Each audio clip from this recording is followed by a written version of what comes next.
Tingkat kekumuhan dan penumpukan sampah di TPA Pakusari Jember kini kian mengkhawatirkan.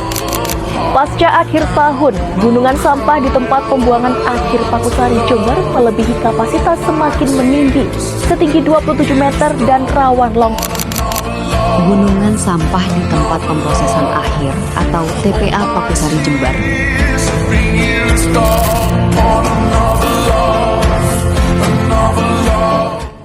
Assalamualaikum warahmatullahi wabarakatuh.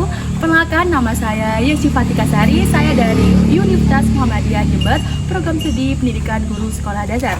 NIM saya 2510261049. Nah, saya ini berada di TPA Pakusari Jember.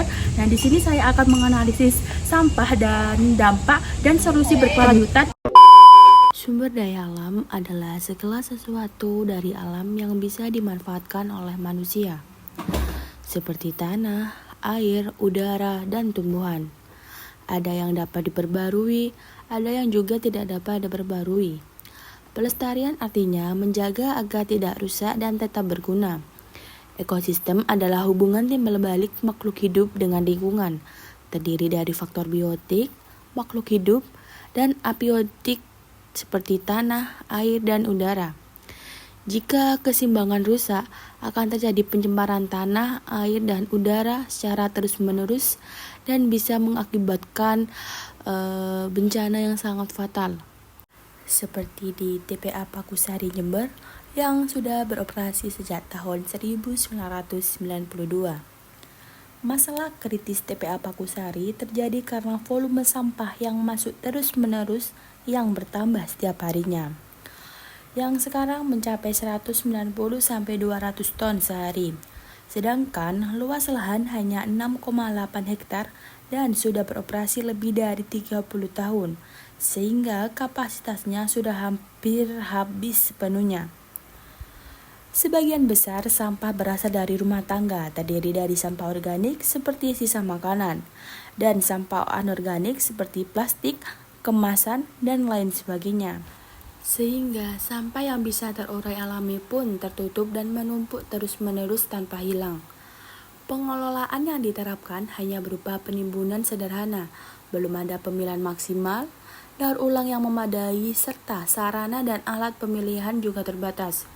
Sehingga hampir seluruh sampah yang masuk langsung ditumpuk begitu saja di tanah.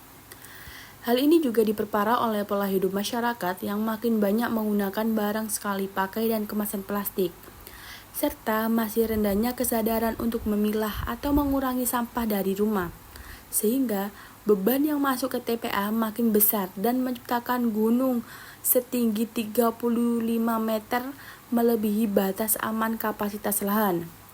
Secara ilmiah, hal ini merusak keseimbangan ekosistem karena sisa sampah dan cairan rembesan masuk ke tanah dan air, dan mengubah sifat faktor abiotik tanah dan air, sehingga lingkungan tidak lagi mampu menetralisir limbah tersebut dan timbullah pencemaran serta kerusakan lingkungan.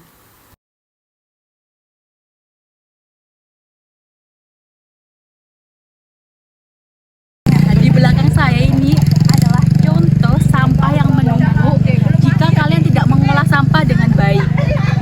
Di belakang sana ini masih banyak sampah-sampah. Sampah ini sampai menggunung sampai 35 meter.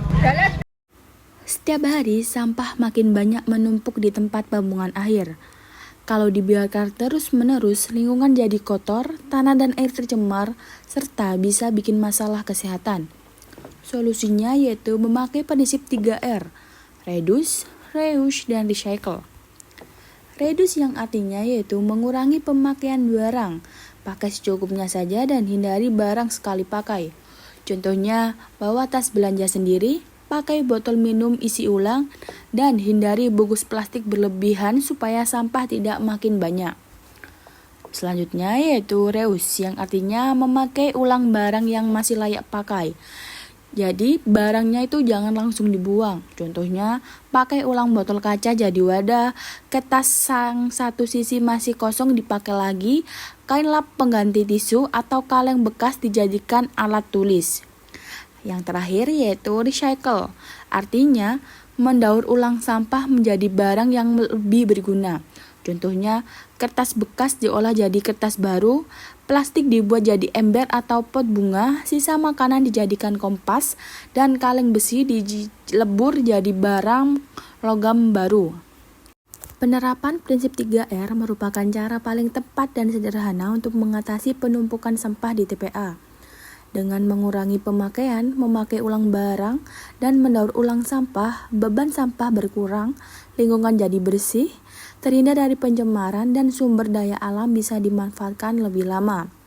Semuanya ini bisa dimulai dari kebiasaan kecil sehari-hari demi lingkungan yang sehat dan masa depan yang baik.